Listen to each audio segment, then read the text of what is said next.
What's up, guys? Welcome into Dollar Discipline University. This is the power of $100. Okay, now what we're going to get inside this course, the community, we're going to learn how to find an extra $100 in your finances without getting a second job, no side hustles, no tag sales. Okay, we're going to learn to not only create financial goals, but how to reach them. Okay, too many people are creating financial goals, not enough people are reaching them. So we're going to talk about that. The most powerful part of this is the community aspect, okay? You're gonna be able to connect with others that are pretty much on your level, where you are now and where you wanna go, right? So you could be here, someone could be a step ahead of you, someone could be a step behind you, and the three of you would have enough context to be able to help each other through certain situations. And this is honestly gonna be the most powerful goal because remember, everyone here is trying to reach the same goal, which is to become debt-free. And then finally, we're going to understand how the power of $100 a month towards your debt can be so impactful to not only your finances, but your life, okay? You could save thousands of dollars on interest. You could save years and years of becoming debt-free sooner. That's what we're all looking for. And I'm gonna be sharing what I know from my experience. So if this is your first time meeting me, my name's Chris. I've been an accountant now for 10 years, okay? My wife and I paid down $43,000 worth of debt in about 13 months. We now have a $1 million net worth. Basically, everything inside this course is the mindset, the strategies, the tools that my wife and I use to go from not knowing what we were doing or just being lazy with our finances to being able to pay off our debt that quickly, okay? And as far as the community aspect, my goal of this community is to be the community that my wife and I didn't have when we were doing this, okay?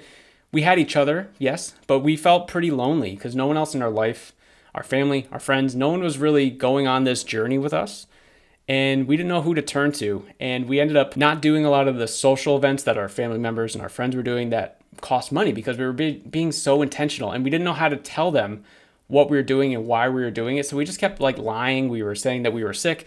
We were saying that we were busy. And looking back, it was just so silly. So my goal is to create a strong community of people who want to go from here to here within their personal finances, learn how to pay down debt faster, help each other along the way, okay? But I do want to go back to this slide, okay? I kind of glossed over it, but we got to really emphasize it. $100 a month could save you thousands of dollars in interest, and you could become debt-free way sooner, okay? $100 a month. And if you don't believe me, this is a screenshot from the debt payment calculator that you're going to be getting access to and using later on in the course. This is the data entry portion. So we have our creditor type here. So you can enter in the name of your loans. We have our current balances. We have our current interest rates and we have our minimum payments. As you can see, the current balance of our debt is $40,000. The minimum payments are $400.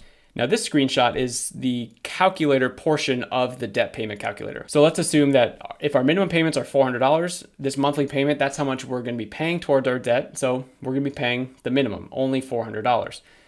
It carries through our creditor type so we can see what it is. It carries through the total loan, so we still have the $40,000. Now this is where the calculator starts to get interesting and fun. The calculator is going to spit out how much interest is going to be paying not only for each line item based on the stats that you've entered for your debt, but the total interest.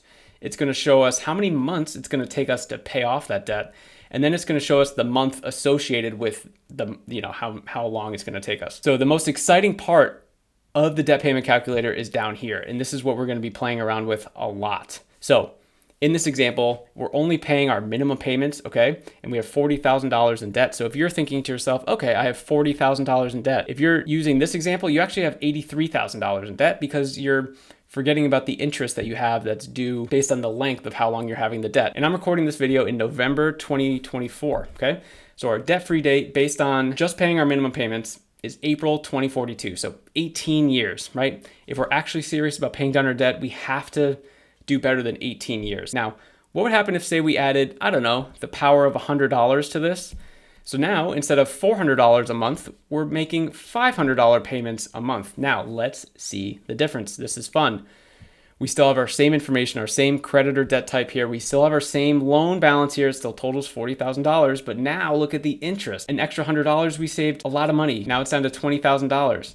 Our debt-free date, now 2034. So we shaved 8 years off. All right, so let's see what this looks like compared to each other. And I'm just gonna move my big fat head for a second here. You can see on the left here, the power of nothing, right? We're just making our minimum payments of $400 versus the power of 100. You can see the difference. Total interest paid, we're saving $23,000 of interest.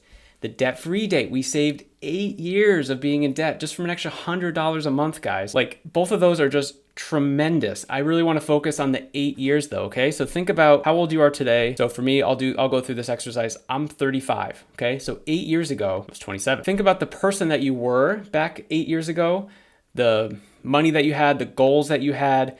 You're basically a different person. At least when I look back, I am. I think I've grown a lot, right? Imagine if that 8 years you were debt-free and you could use that extra $100, or in this case, the $500 towards your debt, and put that towards another financial goal, like investing for your future or saving for a kid's education. Like, imagine if you're able to put the extra $100 towards that. So if you're not motivated by that at all, I don't know what to tell you. Because $100 a month could be life-changing, and a lot of people don't realize that about paying down debt, but it's true. But we do have some bigger problems that we have to talk about. There's some really alarming personal finance stats, at least here in the United States. 78% of Americans have self-assessed that they live paycheck to paycheck, so 4 out of 5 people. 56% of Americans can't afford a $1,000 emergency expense, right? So half of the country, basically, if a $1,000 expense came up, they'd have to use a credit card, go into debt to pay this $1,000 thing, right? And that's how this debt keeps spiraling out of control. There's a 12% debt payment to income ratio. Now, what that means more simply is that for every $8 that you make, one of those dollars on average is going towards debt. So for you, it could be $1. For someone else, it could be 4 of those dollars. And for someone else, it could be a quarter. Basically, 1 out of every $8 goes towards debt, paying down consumer debt in this country. $104,000 is the American household debt, and that includes mortgages. But then when you look at the salary, the average salary in the United States is anywhere from 60 to 69. There was a lot of sourcing on this.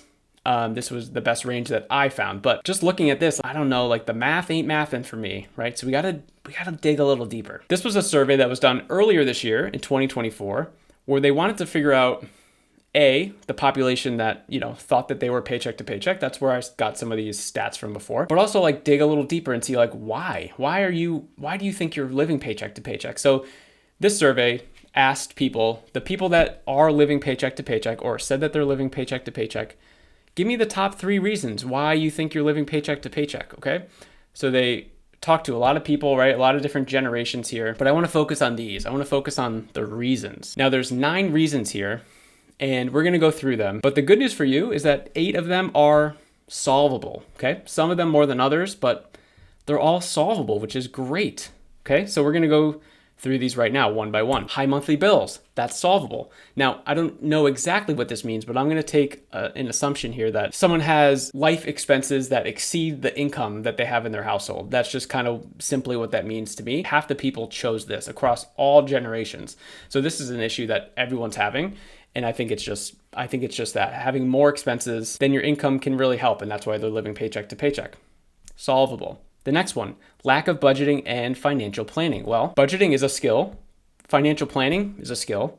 Okay, so have people learned skills in the past? Absolutely. And there's a lot of free information online. There's a lot of great free courses, kind of like this one, where you can learn how to do some of these things and take action in doing these things and take a look at your real finances. I think that's solvable. The next one, low income. That's also solvable, right? Have people made more money? Yes. People make higher salaries and more income, and they get raises and they leave jobs for other jobs. And probably the most important part of this is learning a new skill. I think that's underrated in today's world. I think people get a job and they try to just climb, but they don't think about the skills that would make them more valuable in not only their own workplace, but maybe in another company. Or maybe you're at a job that you hate and you're trying to learn a new skill to get out of that job, right? And leave the 9-to-5 grind and do your own thing, right? So solvable. Unexpected emergencies, right? We just saw that stat before. Half of Americans can't afford a $1,000 expense, but that means that the other half can.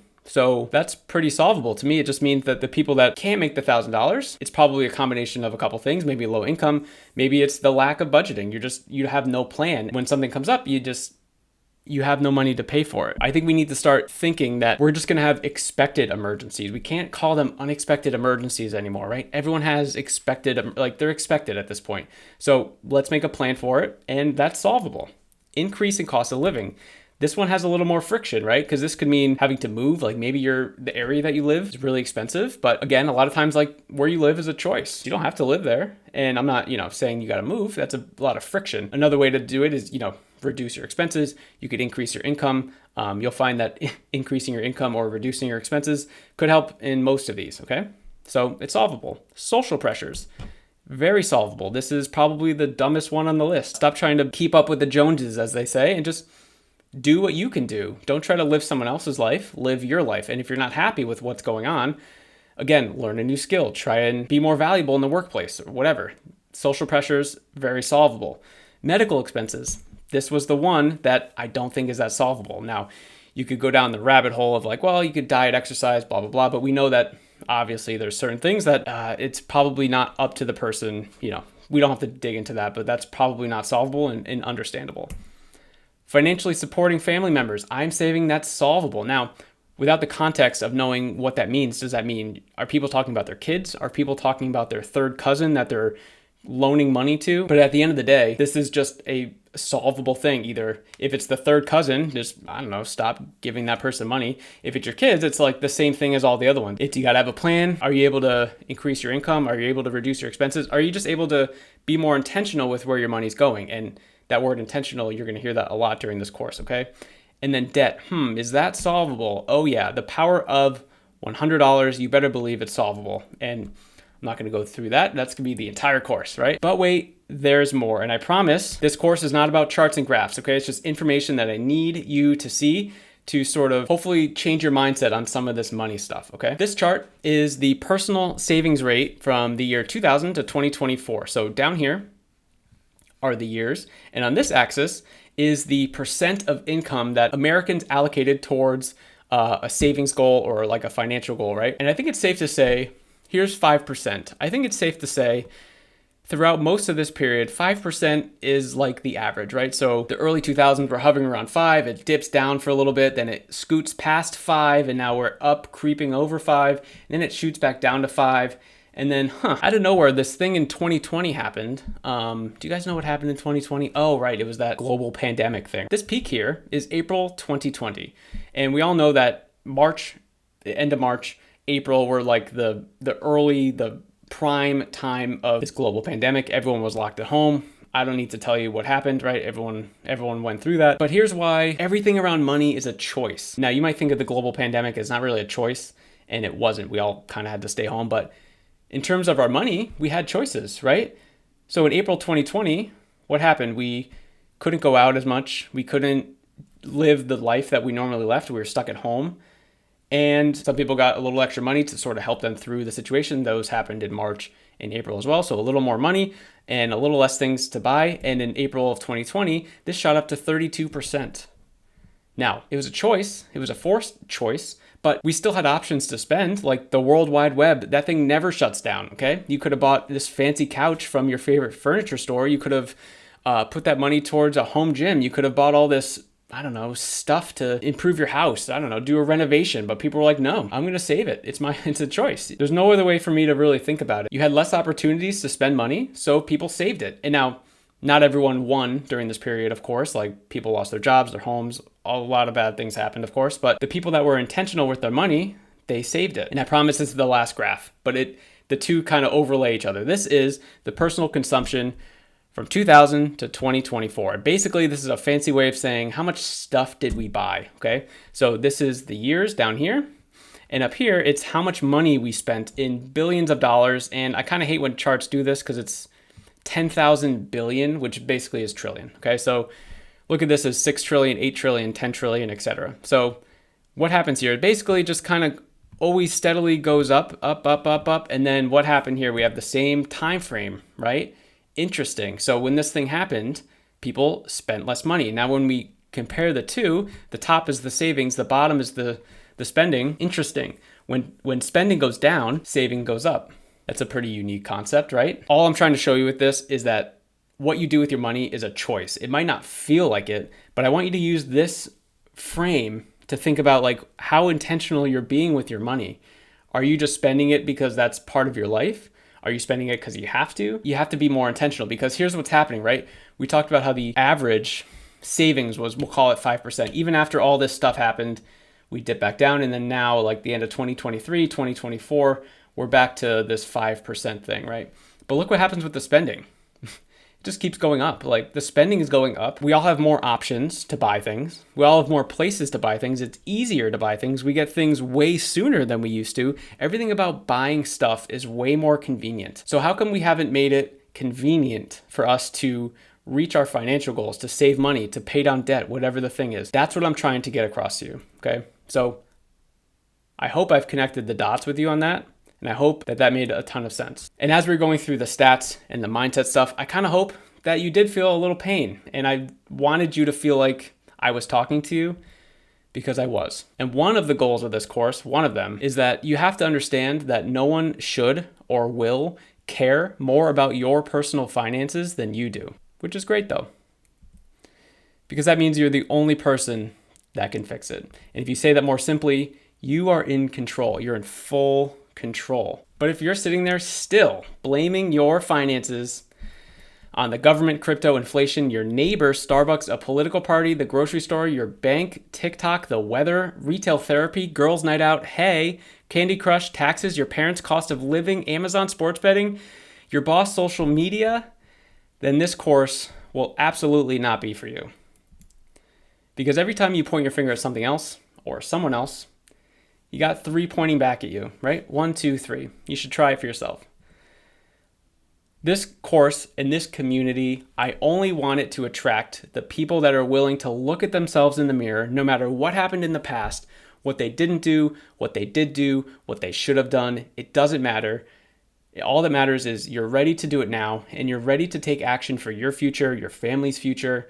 And that's the kind of people that I want to attract. So the fact that you're still watching this video, I'm hoping that that means that that person is you, which is amazing. So here's what's coming up in this course. Next up is the best way to create and reach financial goals, how to find that $100 a month or more in your finances, how to apply that $100 a month or more toward your debt, and then again, just how to utilize this community to its fullest potential. So in the community, just go introduce yourself, ask questions, be helpful to others, and let's just create a really powerful and uniting community where everyone's going to go from here to paying off your debt debt-free. I want to see people becoming debt-free in this community, and I want everyone to win, and everyone can win, because this course is completely DIY, okay? So there are people that could watch through this entire course, take notes, take action, which is more important than notes, and start doing the thing, right? Make some mistakes, make tweaks, and just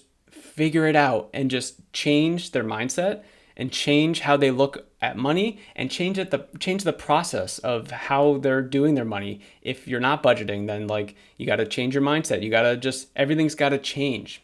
And I don't want you to feel overwhelmed with that. And that's why we're going to have a really supportive community where everyone's going to support each other. Okay. That's all for this one. I'll see you in the next one, which is financial goals. Let's get it, guys.